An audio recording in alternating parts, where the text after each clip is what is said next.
ప్రియమైన మిత్రులారా, మిమ్మల్ని అందరినీ నేటి ఈ ప్రేమధార కార్యక్రమానికి స్వాగతం పలుకుచున్నాము. మీరందరూ దినదినము దేవునిలో ఎదుగుతూ దేవుని పరిచర్యకు మరియు ఇతరులకు ఆశీర్వాదకరంగా ఉన్నారని తలస్తున్నాము. నేటి ఈ కార్యక్రమంలో మోషే నియామక పని కొనసాగింపును గూర్చి మరియు ఐగుప్తు మాంత్రికులను గూర్చి మరియు దేవుడు ఐగుప్తు మీదకు రప్పించిన మొదటి తెగులుకు సంబంధించిన లోతైన విషయాలను వివరంగా తెలుసుకుందామా?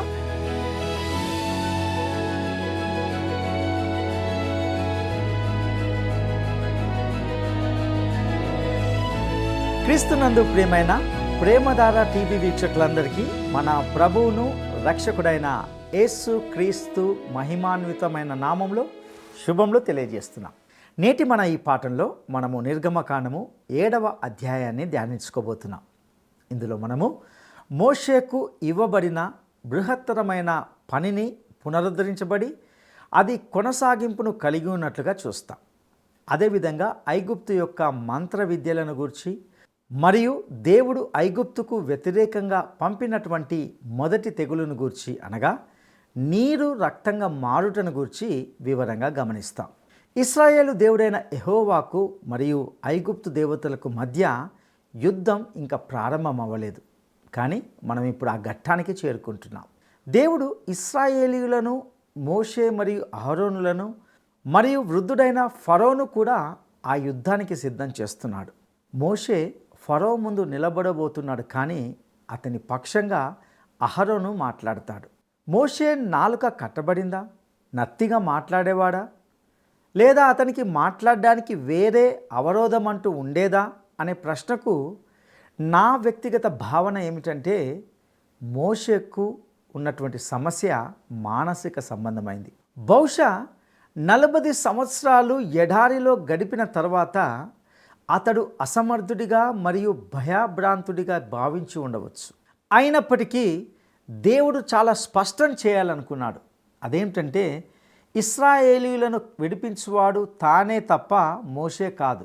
నేడు దేవుడు మన వ్యక్తిగత జీవితాల్లో లేదా సంఘంలో కదలడానికి చాలా కష్టంగా ఉండడానికి ఇదొక కారణం. ఎప్పుడు కూడా కొంతమంది వ్యక్తులు లేదా కొన్ని సంస్థలు దేవునికి ఇవ్వవలసిన ఘనతను తీసుకుంటారు. మనము ఏదైనా ఘనత తీసుకోవడానికి ఇష్టపడుతున్నప్పుడు దేవుని శక్తివంతమైన బాహువు వెల్లడి చేయబడదు. దేవుడు మానవ అంశాన్ని తొలగించవలసి వచ్చింది, ఎందుకంటే ఆయన శరీరాన్ని ఉపయోగించలేడు. దేవుడు అపోస్తులైన పౌలు ద్వారా మాట్లాడుతూ రోమీలకు రాసిన పత్రిక 7వ అధ్యాయము 18వ వచనంలో ఇలా అన్నాడు: నా యందు అనగా నా శరీరమందు మంచిది ఏదియు నివసింపదని నేను ఎరుగుదును, మేలైనది చేయవలనను కోరిక నాకు కలుగుచున్నది, కానీ దానిని చేయుట నాకు కలుగుట లేదు. మనిషిలో మంచిది ఏమీ లేదని కొంతమంది నమ్మడం కష్టం, ఎందుకంటే వారు దానిపైనే ఆధారపడతారు. ప్రత్యేకించి అత్యవసర సమయంలో. కానీ దేవుడు మన శరీరాన్ని కోరుకోడు. ఆయన దానిని ఉపయోగించాడు, ఆయన దానిని ఉపయోగించలేడు కూడా. దేవుడు శరీరాన్ని పక్కన పెట్టాడు. మరియు ఇక్కడ అహరోను మోషే తరపున మాట్లాడతాడు. మోషే పని పునరుద్ధరింపబడటం గురించి మరియు దాని కొనసాగింపును గురించి గమనిద్దాం. నిర్గమకాండము 7వ అధ్యాయము 1వ వచనం. కాగా యెహోవా మోషేతో ఇట్లనెను, ఇదిగో నిన్ను ఫరోకు దేవునిగా నియమించితిని, నీ అన్న అహరోను నీకు ప్రవక్తగా నుండును. ప్రవక్తకు సంబంధించి మీరు కనుగొనగలిగే అత్యుత్తమ నిర్వచనాల్లో ఇదొకటి. మోషే ఫరోకు దేవుడు కాబోతున్నాడు, అహరోను మోషేకు ప్రతినిధి కాబోతున్నాడు. ప్రవక్త అంటే దేవుని తరపున మాట్లాడేవాడు, దేవుని నుండి ప్రజలకు ఒక సందేశాన్ని అందించేవాడు. ప్రవక్త యాజకునికి వ్యతిరేకమైనవాడు. అతడు దేవుని నుండి వచ్చి ప్రజల వద్దకు వెళ్తాడు, కానీ యాజకుడు దేవుని ముందు ప్రజలకు ప్రతినిధిగా ఉంటాడు. యాజకుడు దేవుని తరపున మాట్లాడకూడదు, మరియు ప్రవక్త ప్రజలకు ప్రతినిధిగా ఉండకూడదు. అతడు దేవునికే ప్రతినిధిగా ఉండాలి.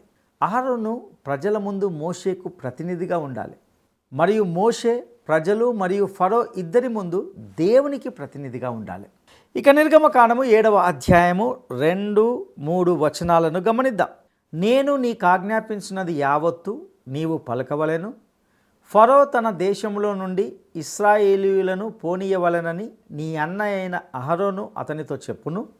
అయితే నేను ఫరో హృదయమును కఠినపరిచి ఐగుప్తు దేశములో నా సూచక క్రియలను, నా మహత్కార్యములను విస్తరింపచేసేదను.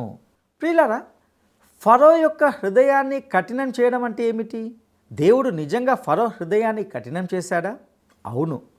కానీ ఈ విధంగా, ఒకవేళ గనక ఫరో దయగల మంచి మనసున్నవాడై దేవుని వైపు తిరగాలని కోరుకుంటూ ఇశ్రాయేలీయుల కోసం ఏదైనా చేయాలనే ఉద్దేశంతో మోషే వారిని విడిపించినందుకు సంతోషించి ఉంటే, అటువంటి అద్భుతమైన ఫరో హృదయాన్ని దేవుడు కఠినం చేయడము దుర్మార్గమైన చర్యే అవుతుంది.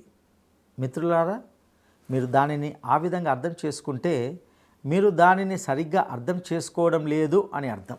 కఠినపరచుట అనేది ఒక అలంకారిక పదం.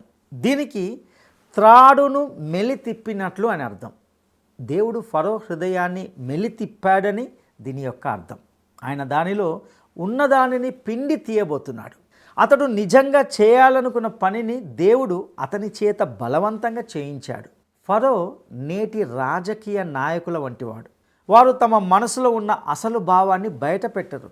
వారి అంతరంగ భావాలు ఒకలా ఉంటే వారి మాటలు మాత్రము మరొకలా ఉంటాయి. ఇశ్రాయేలు ప్రజలను వెళ్ళనివ్వడం ఫరోకు ససేమిరా ఇష్టం లేదు. అయినప్పటికీ తాను ఒక దయామయుడైన పాలకుడిగా కనిపించాలని అతడు కోరుకున్నాడు. అందరూ తనను ఒక ఉదార స్వభావుడిగా భావించాలని అతడు ఆశించాడు. కానీ ఇశ్రాయేలు ప్రజల విషయంలో మాత్రము అతడు అత్యంత కఠినంగా వ్యవహరించాడు. అయితే దేవుడిప్పుడు ఫరోను తన న్యాయస్థానానికి తీసుకుని వచ్చి తన మనసులో నిజంగా ఏముందో స్వయంగా ఒప్పుకునేలా చేయబోతున్నాడు. తాము ఒప్పుకున్న పనిని చేయడానికి ముందు కొంతమందిని కోర్టుకు తీసుకుని వెళ్ళాల్సి ఉంటుంది. ఒకసారి ఒకానొక కాంట్రాక్టర్ ఇలా అన్నాడు, ఒక వ్యక్తి ఒప్పందాన్ని గౌరవించే ముందు తాను ఆ వ్యక్తిని కోర్టుకు తీసుకువెళ్లాల్సి వచ్చిందంట. చట్టం తనను పట్టుకునే వరకు అతడు తన బాధ్యతలను నెరవేర్చలేదు.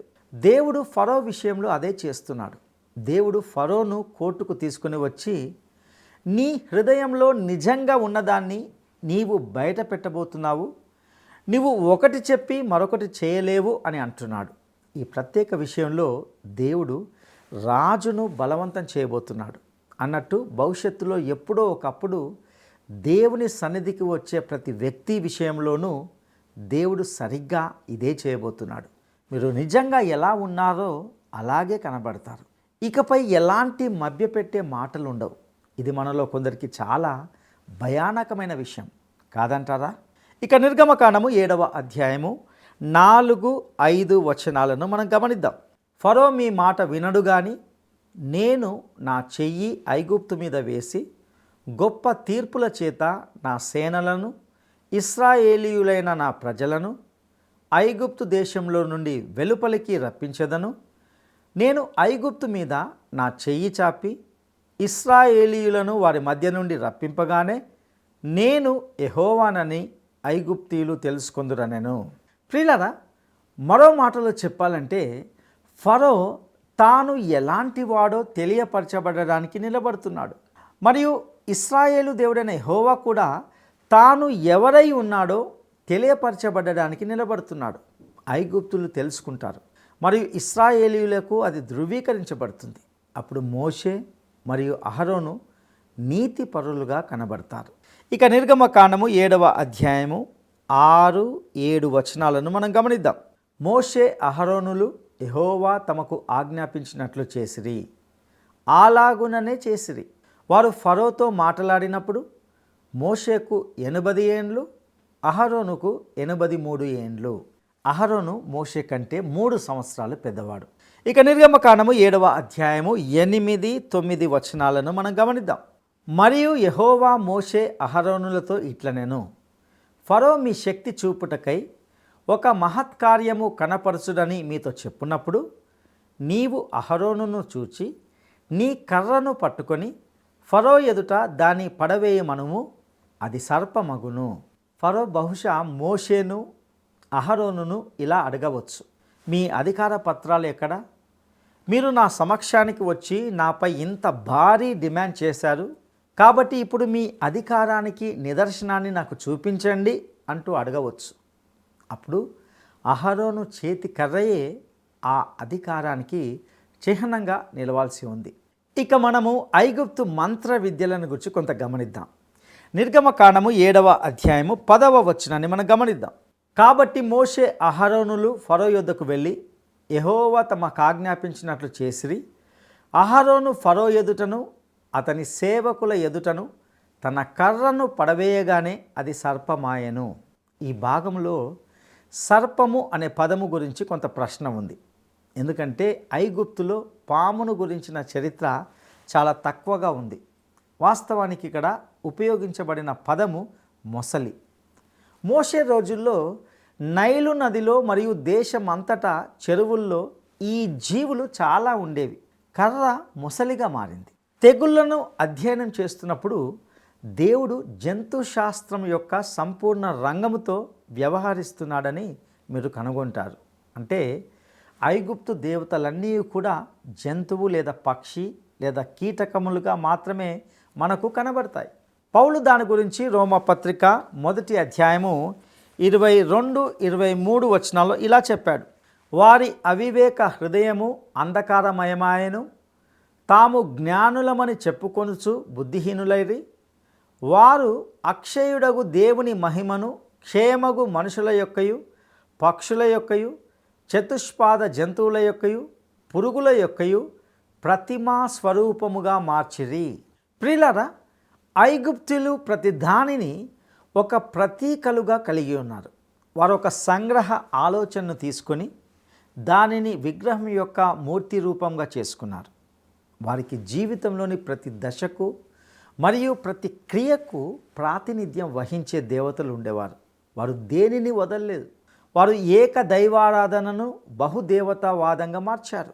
సర్ వాలిస్ బడ్జ్ అనే వ్యక్తి చెప్పినట్లుగా వారు స్వయంభూతుడు, స్వయం ఉనికి గల సర్వశక్తిమంతుడైన మరియు శాశ్వతుడైన ఒకే ఒక గొప్ప దేవుడు ఉన్నాడని నమ్మారు.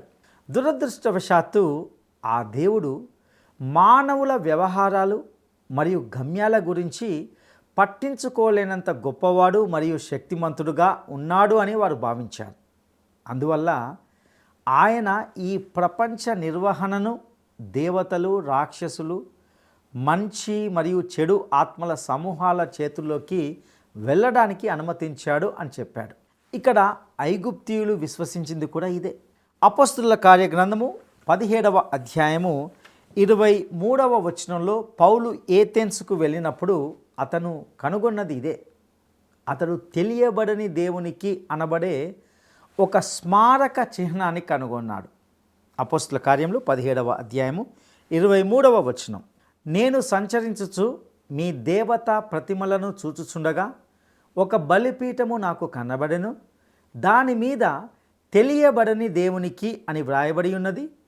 కాబట్టి మీరు తెలియక దేనియందు భక్తి కలిగి ఉన్నారో దానినే నేను మీకు ప్రచురపరుచుచున్నాను. ఒక వ్యక్తి ఇన్ని విభిన్నమైన దేవతలనందరినీ ఆరాధించినప్పుడు అతడు జీవం గల మరియు సత్య దేవుణ్ణి తెలుసుకోలేడు. కాబట్టి ఇశ్రాయేలు దేవుడైన యెహోవా తాను ఎవరో చూపించడానికి ఐగుప్తు దేవతలపై దాడి చేస్తాడు. ఈ అధ్యాయంలో సర్పము అని అనువదించబడిన హీబ్రూ పదం టానిన్ బైబిల్లో మరెక్కడ సర్పము అని అనువదించబడలేదు. యెషయా మరియు యెహెజ్కేలు పుస్తకాల్లో ఇది డ్రాగన్ అని అనువదించబడింది. ఈ పదము వాస్తవానికి సాతానుకు సంబంధించిన అర్థంలో ఉంది మరియు అందుకే బహుశా అనువాదకులు సర్పము అనే పదాన్ని ఉపయోగించారు. కారణంతో సంబంధం లేకుండా ఐగుప్తీయులు మొసలిని ఆరాధించారు అనే వాస్తవము తెలియజేయబడుతుంది. ఇది ఐగుప్తు యొక్క ఆరాధనలో మరియు మతంలో ఒక పెద్ద స్థానాన్ని ఆక్రమించింది. సెబాక్ అనేది మొసలి తలతో కూడిన ఒక దుష్టదేవత. సూర్య దేవతలందరికీ శాశ్వతమైన ప్రధాన శత్రువు అయిన అపేపి మొసలి రూపంలో కనిపించేవాడు. ఐగుప్తీయులు థీబ్స్ నగరంలోని ఆమెన్ రా గుడిలో నిర్వహించబడే ఒక మాంత్రిక ఆచారంలో నిమగ్నమై ఉండేవారు. అపేపి పరలోకం యొక్క అత్యంత దిగువ భాగంలో నివసించేవాడు మరియు ప్రతిరోజు సూర్యదేవుడైన రా ఉదయించకుండా ఆపడానికి ప్రయత్నించేవాడు. అతడు మెరుపులు, ఉరుములు, తుఫానులు, హరికేన్లు, వర్షాన్ని రేపుతాడు మరియు ఆకాశాన్ని మేఘాలు, పొగమంచు, మంచు మరియు చీకటితో నింపడం ద్వారా సూర్యుని కాంతిని అస్పష్టం చేయడానికి ప్రయత్నించేవాడు. ఐగుప్తీయులు ఆచరించే ఆచారము అపేపిని నాశనం చేయడానికి ఒక ప్రయత్నంగా ఉండేది. ఇది ఐగుప్తు యొక్క ప్రముఖమైన ఆరాధన మరియు దేవుడు దెబ్బతీసే మొట్టమొదటి విషయం కూడా. అహరోను కర్ర మొసలిగా మార్చబడింది. ఇక నిర్గమకాండము 7వ అధ్యాయము 11వ వచనాన్ని మనం గమనిద్దాం. అప్పుడు ఫరో తన విద్వాంసులను, మంత్రజ్ఞులను పిలిపించెను. ఐగుప్తు శకునగాండ్రు కూడా తమ మంత్రముల చేత అలాగే చేసిరి. ఐగుప్తు మాంత్రికులు అహరోను కర్ర యొక్క అద్భుతాన్ని నకలు చేశారు. వారు ఆ అద్భుతాన్ని అనుకరించారు అని చెప్పడం మంచిది. వారు ఏమి చేసినా మరియు ఎలా చేసినా వారు చాలా మంచి ప్రదర్శన చేశారు. అయినప్పటికీ తిమోతికి వ్రాసిన 2వ పత్రిక 3వ అధ్యాయము 8వ వచనంలో పౌలు దాని గురించి ఒక మాట చెప్పాడు. ఎన్నే ఎమ్రే అనువారు మోషేను ఎదిరించినట్టు వీరును చెడిన మనసు కలిగి విశ్వాస విషయంలో భ్రష్టులై సత్యమును ఎదురింతురు. ఈ మాంత్రికులు జీవము గల సత్య దేవుణ్ణి ఎదురించారు. ఇక నిర్గమకాండము 7వ అధ్యాయము 12, 13 వచనాలను మనం గమనిద్దాం. వారిలో ప్రతి వాడును తన కర్రను పడవేసినప్పుడు అది సర్పమాయను గాని అహరోను కర్ర వారి కర్రలను మింగివేయగా యెహోవా చెప్పినట్టు ఫరో హృదయము కఠినమాయను గనుక అతడు వారి మాట వినకపోయెను. ఐగుప్తీయులు మొసలిని ఆరాధించడం, ఆ మొసళ్లను అహరోను కర్ర మింగివేయడం ఆసక్తికరమైన విషయంగా ఉంటుంది. ఇది ఫరోను ప్రభావితం చేసి ఉండాల్సింది, కానీ అలా జరగలేదు. ఫరో తన యొక్క హృదయాన్ని కఠినం చేసుకొని తన పాత పద్ధతులనే మొండిగా అనుసరించాడు. ఇక మొదటి తెగులును గూర్చి అనగా నీరు రక్తంగా మారుటను గూర్చి తెలుసుకుందాం. నిర్గమకాండము 7వ అధ్యాయము 14 నుండి 19వ వచనం వరకు గమనిద్దాం. తరువాత యెహోవా మోషేతో ఇట్లనెను, ఫరో హృదయము కఠినమైనది, అతడు ఈ ప్రజలను పోనీయ నొల్లడాయను. ప్రొద్దున నీవు ఫరో యొద్దకు వెళ్ళుము. ఇదిగో అతడు ఏటి దరికి పోవును. నీవు అతనిని ఎదుర్కొనుటకు ఏటి ఒడ్డున నిలిచి పాముగా చేయబడిన కర్రను చేతపట్టుకొని అతని చూచి, అరణ్యమందు నన్ను సేవించుటకై నా ప్రజలను పోనిమ్మని ఆజ్ఞాపించుటకుగాను హెబ్రీయుల దేవుడైన యెహోవా నన్ను నీ యొద్దకు పంపెను. నీవు ఇదివరకు వినకపోతివి. కాగా యెహోవా ఆజ్ఞ ఏదనగా నేను యెహోవానని దీన్ని బట్టి నీవు తెలుసుకొందువని యెహోవా చెప్పుచున్నాడు. ఇదిగో నా చేతిలోనున్న ఈ కర్రతో నేను ఏటి నీటిని కొట్టుదును, అది రక్తముగా మార్చబడును.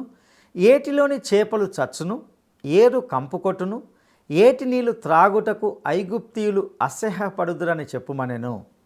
మరియు యెహోవా మోషేతో ఇట్లనెను, నీవు అహరోనుతో నీ కర్రను పట్టుకొని ఐగుప్తు జలముల మీద అనగా వారి నదుల మీదను, వారి కాలువల మీదను, వారి చెరువుల మీదను, వారి నీటి గుంటలన్నిటి మీదను నీ చెయ్యి చాపుము, అవి రక్తమగును. ఐగుప్తు దేశమందంతటను మ్రాను పాత్రలలోను రాతి పాత్రలలోను రక్తము ఉండునని అతనితో చెప్పుమనెను. ఇది ఐగుప్తు ఆరాధనకు మరొక దెబ్బ. పవిత్రమైన నైలు నది రక్తంగా మారింది. ఐగుప్తీయులు నైలును ఐగుప్తు దేవుడు హాపీగా చిత్రీకరించారు. ఈ హాపీ స్త్రీ యొక్క రొమ్ములతో కూడిన ఒక బలిసిన మనిషిగా ఉండేది. ఇది సంతానోత్పత్తి మరియు పోషణ యొక్క శక్తులను సూచిస్తుంది. వారు ఈ దేవతకు సంబంధించి తమ గుడిలో ఇలాంటి కీర్తన పాడేవారు. నీవు రా అనగా సూర్యదేవుడు సృష్టించిన పొలాలను నీటితో నింపుతావు. నీవే ఆహారాన్ని తీసుకొని వచ్చేవాడవు. సత్కార్యముల సృష్టికర్తవు నీవే. నీవే కొట్లను నింపుతావు. నీవు పేదలను నిరుపేదలను దృష్టించువాడవు అని చెప్పేవారు. ప్రియులారా, ఈ నైలు నది అనేది ఐగుప్తుకు ప్రాణాధారం. కానీ అది వారికి ప్రాణాధారంగా ఉండాలి అంటే అది నీరుగానే ఉండాలి. ఇప్పుడు ఆ నది రక్తముగాను మరియు వారికి మరణంగాను మారుతుంది. ఐగుప్తులో ఒకప్పుడు ఆశీర్వాదంగా ఉన్నది ఇప్పుడు శాపంగా మారింది. ఇది దేవుని తీర్పు. ఇక నిర్గమకాండము 7వ అధ్యాయము 22 నుండి 24 వచనాలను మనం గమనిద్దాం. ఐగుప్తు శకునగాండ్రు కూడా తమ మంత్రముల వలన అట్లు చేయగా యెహోవా చెప్పినట్టు ఫరో హృదయము కఠినమాయెను. అతడు మోషే అహరోనుల మాట వినకపోయెను. జరిగిన దానిని మనసున పెట్టక ఫరో తిరిగి తన ఇంటికి వెళ్ళెను. అయితే ఐగుప్తీయులందరూ ఏటి నీళ్లు త్రాగలేక త్రాగు నీళ్ల కొరకు ఏటి ప్రక్కలను త్రవ్విరి. ఈ తెగులు 7 దినములు నిలిచింది. ఇది దేవుని హస్తమని ఫరో ఒప్పుకోలేదు. ఎందుకంటే అతని మాంత్రికులు ఈ తెగులును నకలు చేయగలిగారు, అనగా పునఃసృష్టించగలిగారు. ఇది ఒక ఆశ్చర్యకరమైన విషయం. ఇది సాతాను కలిగి ఉన్న శక్తిని ప్రకటిస్తుంది. కానీ వారు రక్తాన్ని తిరిగి స్వచ్ఛమైన నీరుగా మార్చడానికి శక్తి లేని వారుగా మిగిలిపోయారు. ప్రియ సహోదరుడా, సహోదరి, నేటి ఈ సందేశంలో మనము ఇప్పటికే అనేక విలువైన ఆధ్యాత్మిక సత్యాలను గ్రహించగలిగాం. ఐగుప్తీయులు సృష్టికర్త అయిన దేవుని మరిచి సృష్టిని ఆరాధించేవారుగా ఉండినారు. దేవుని తీర్పుకు గురయ్యారు. ఫరో దేవుని ఉనికిని గుర్తించకుండా తన హృదయాన్ని కఠినం చేసుకుంటూ దేవుని కోపానికి గురవుతూ వచ్చాడు. దేవుని పిలుపుకు లోబడి ఆయనకు ప్రీతి పాత్రులుగా ఉండడానికి ప్రభువు మనకు సహాయం చేయనుగాక. దైవాశీస్సులు ప్రార్థన చేసుకుందాం. మహాగణుడా, నమ్మదగిన దేవా, నీకు స్తుతులు స్తోత్రాలు చెల్లిస్తుంటున్నాం. ప్రభువా, నీవు సత్యవంతుడవు, నిజమైన దేవుడవు. నీవు ఆశ్చర్యానికి అద్భుతాలకు మూలకర్తగా ఉంటున్నావు. ప్రత్యేకించి నాయన నిర్గమకాండములో నీవు ఎంత అద్భుతకరుడవో అనే సత్యాన్ని మేము గ్రహించడానికి మీరు ఇస్తున్న కృపకై నీకు వందనాలు. నీ యొక్క శక్తిని, నీ యొక్క సామర్థ్యాన్ని ఈ యొక్క వాక్యాన్ని ధ్యానిస్తున్నగా అర్థం చేసుకునే కృపను మాకు దయచేయవలసిందిగా ప్రార్థిస్తూ, ప్రభువా, ఈ యొక్క వాక్యాన్ని వింటున్న ప్రతి వ్యక్తితో మీరు సూటిగా మాట్లాడవలసిందిగా ప్రార్థిస్తూ, నీకే సమస్త ఘనత మహిమా ప్రభావంలో ఆరోపిస్తూ, మా రక్షకుడును నమ్మదగిన యేసయ్య శ్రేష్టమైన నామములో అడిగి స్తుతించి వేడుకుంటున్నాము తండ్రి. ఆమేన్.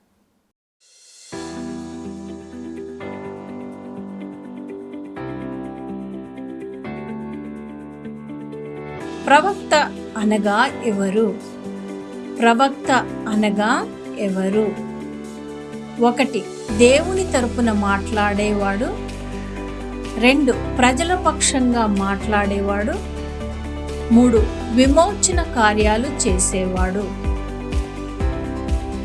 ఈ ప్రశ్నకు సరైన జవాబును ఈ వాట్సాప్ నంబర్కు పంపండి.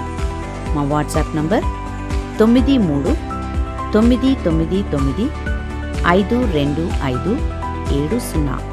ఈ ఆధ్యాత్మిక సందేశాల ద్వారా దేవుడు మీతో వ్యక్తిగతంగా మాట్లాడుతూ ఉన్నాడని, ఇందులో సత్యాలు మీ ఆధ్యాత్మిక జీవితాలకు దోహదకరంగా ఉన్నాయని తలస్తున్నాం.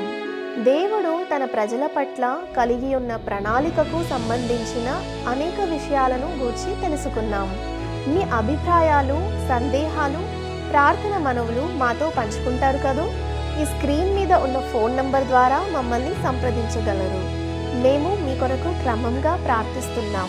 సర్వశక్తిమంతుడైన దేవుడు మీకు తోడై ఉండునుగాక. మంచి దేవుడు నా యేసయ్యా, చింతలన్నీ బాపునయా, హృదయ వాంఛతో చేరిన వారికి శాంతి జీవము ఇచ్చునయా, హృదయ వాంఛతో చేరిన వారికి శాంతి జీవము ఇచ్చునయా. మహిమా ఘనత ప్రభావములు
ఇచ్చి జయ జీవితము నాకు ఇచ్చి జయశీలుడు నా యేసు ప్రభువని జయము జయమని పాడెదను. జయశీలుడు నా యేసు ప్రభువని జయము జయమని పాడెదను. మహిమా ఘనత ప్రభావము నీకే. మహిమా ఈ కార్యక్రమం మీకు నచ్చిందా? అయితే వెంటనే మిస్డ్ కాల్ ఇవ్వండి. బహుమతి పొందే విజేత మీరే కావచ్చు.